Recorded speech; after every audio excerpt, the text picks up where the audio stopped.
Olá, querido aluno, seja muito bem-vindo a mais essa aula de História da Igreja e hoje nós vamos aqui passar pelos problemas internos que a Igreja enfrentou durante o seu período de expansão. Nós vimos anteriormente as perseguições, que eram os fatores externos, e hoje vamos ver as heresias que se levantaram, que representaram uma ameaça para a Igreja. Então a Igreja, retornando aqui uma rápida recapitulação, ela enfrentou dois tipos de problemas. Os problemas externos, que são relacionados com as perseguições que sofreram, primeiramente com o judaísmo, ligadas ao sinédrio, ou seja, de cunho judaico.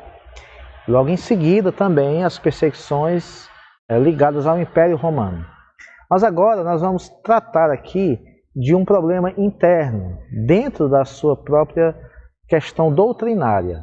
A Igreja, desde muito cedo, e isso é bom que você pontue, ela enfrentou problemas de cunho doutrinário em relação a formas de pensar com relação à palavra do Senhor, à obra de Cristo, aquilo que Jesus fez, quem Ele foi. Então esse tipo de coisa, se realmente eu teria que largar as práticas da antiga lei mosaica ou não, esse tipo de coisa foi sendo discutido desde o início da Igreja, desde os seus primeiros dias, os seus primeiros meses, os seus primeiros anos do seu primeiro século. Seus primeiros séculos, séculos II e III, foram muito marcados, inclusive isso vai ocasionar o levante dos chamados pais da Igreja para justamente tratar esse tipo de questão. Pais da Igreja que nós iremos tratar mais detalhadamente em aulas posteriores. Aqui vamos nos deter a essa questão das heresias. Essas heresias, elas eram de cunho legalista, filosófico e também nós temos aqui os chamados erros teológicos, que o Kermes faz questão de dividir por essas três classes: o erro teológico, as heresias legalistas e as heresias filosóficas. As heresias legalistas, queridos, são relacionadas diretamente à lei. É aquele caso onde os cristãos eram acusados de abandonar a lei de Moisés, de rejeitar a lei do Senhor Deus e abraçar uma nova doutrina. Sendo que essa discussão se tornou tão frequente que obrigou a Igreja a se reunir através dos apóstolos, nós vamos ver isso lá em Atos capítulo 15, para discutir como seria realmente a teologia da Igreja, como seria a doutrina que a Igreja abraçaria. Se continuaria a observar os ritos da lei ou se prosseguiria apenas diante da obra e da pessoa de Jesus, somente diante de Cristo, através daquilo que Ele fez, através daquilo que Ele representa, na sua suficiente obra, se isso era realmente a única coisa a ser observada e não mais aquelas práticas de animais que a lei requeria, além de outras guardas. Os ebionitas são um grupo que foi levantado, que se levantou contra os apóstolos, contra a Igreja, questionando a atitude cristã em relação à lei. Eles tinham a lei como a maior expressão da vontade de Deus. E Jesus, para ele, era Messias por uma questão de obediência à lei.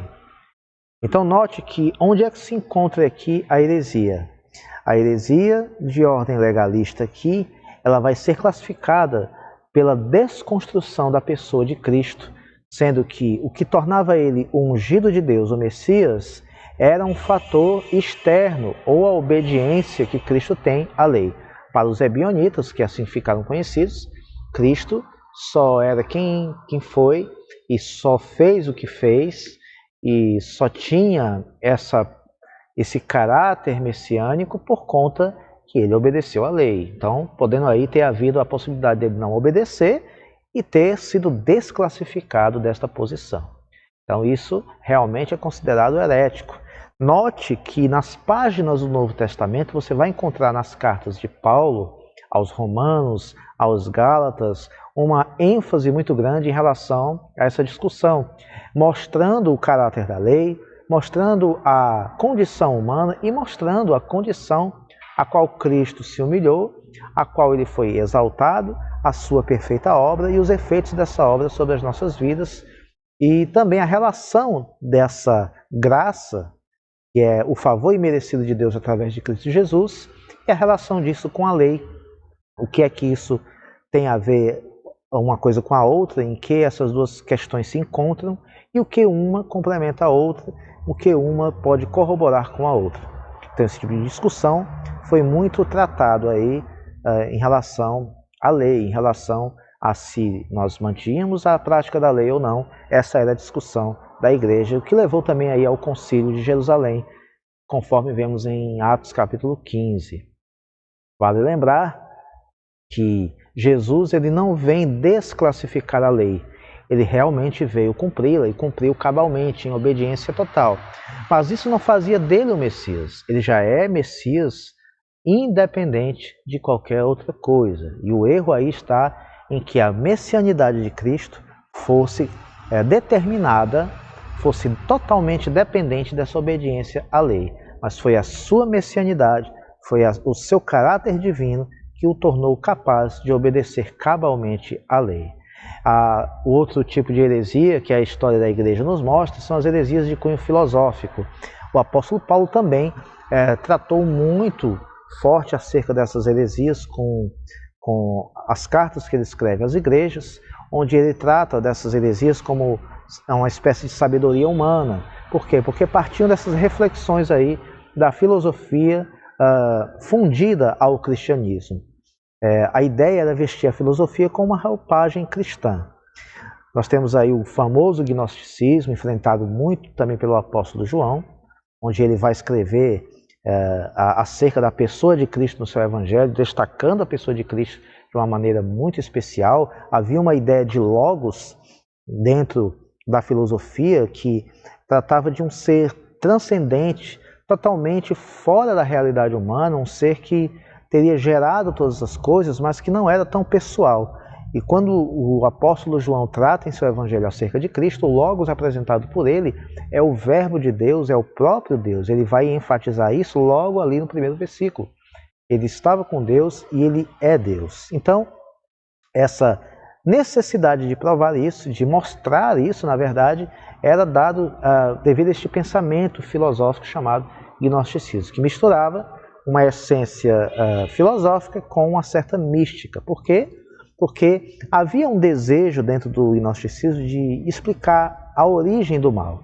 E para o pensamento gnóstico, a lógica e a racionalidade eram as formas de se compreender a Deus, ou seja, pela sabedoria humana, que o apóstolo Paulo vai destacar muito em suas cartas. Quando ele está falando ali sobre sabedoria humana, ele está destacando esse tipo de pensamento, esse tipo de lógica, de raciocínio filosófico. Essa era a única maneira para os gnósticos de alcançar o conhecimento pleno, o conhecimento de Deus. Havia dentro do gnosticismo um dualismo, uma luta entre o bem e o mal. Havia essa ideia de matéria boa, ou melhor, matéria ruim, espírito bom. Por quê?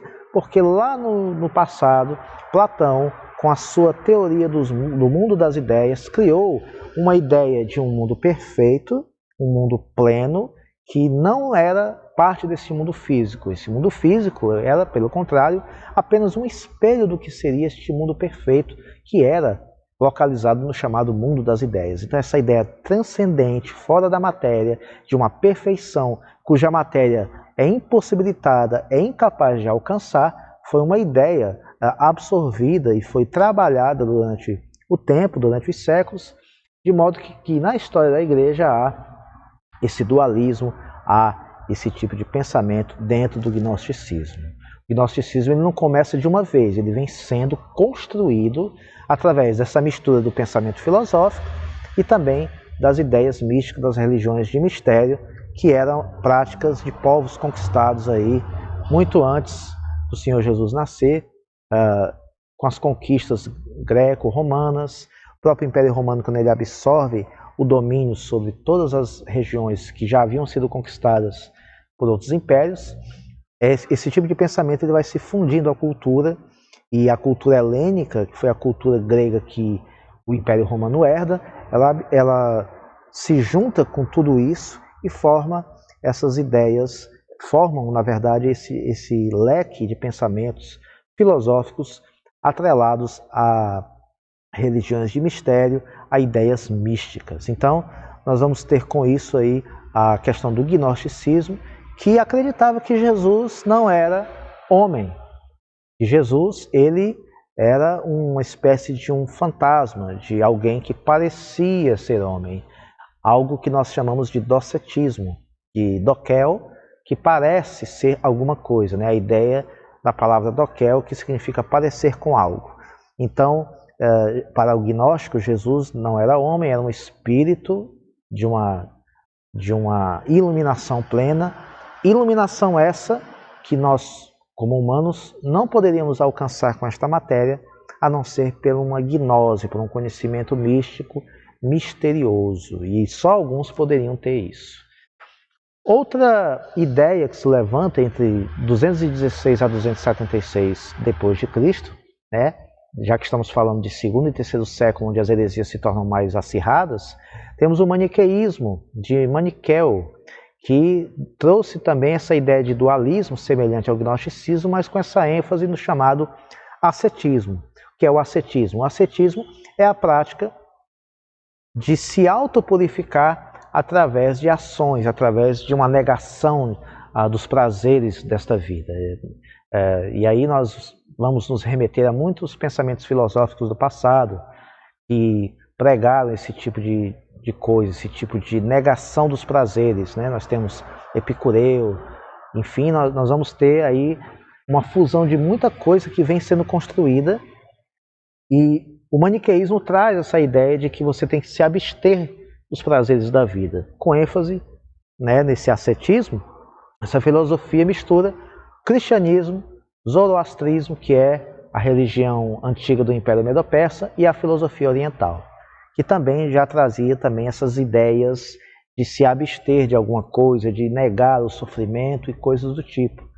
Maniqueísmo, por Maniqueu, foi outra das heresias filosóficas que atacaram fortemente a doutrina da Igreja. A ideia era que para você chegar a um estado pleno, a um estado de perfeição, a um estado de agradar a Deus, você tinha que se martirizar o seu corpo, você tinha que se desprender até mesmo do prazer da sua família, do prazer da esposa, enfim, era algo desse tipo, um fator externo que determinaria a minha salvação. E o neoplatonismo, que é o nosso último ponto aqui, é uma espécie de filosofia mística que via o homem como uma emanação do ser absoluto. Então, o ser humano, ele não era um ser criado por Deus, ele emanava de Deus. É como se uma parte de Deus saísse de Deus e viesse habitar na terra. Então, o homem era uma espécie de uma emanação. Ele não havia sido criado individualmente por Deus. Então, o homem ele precisava alcançar esse conhecimento pleno, essa evolução, o que lá na filosofia oriental, mais tarde, vai ser dita como o chamado nirvana, né? Então, essa evolução que o ser humano tem que chegar é o caminho para uma salvação plena, para um conhecimento pleno, uma gnose plena, enfim.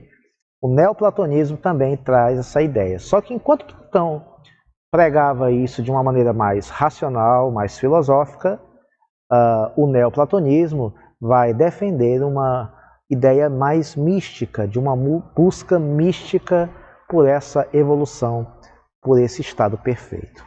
Nós vamos encerrando por aqui e na próxima aula a gente vai trazer agora os erros teológicos. Aguarde, tem muita coisa por aí. Até a próxima aula, bons estudos, que Deus abençoe.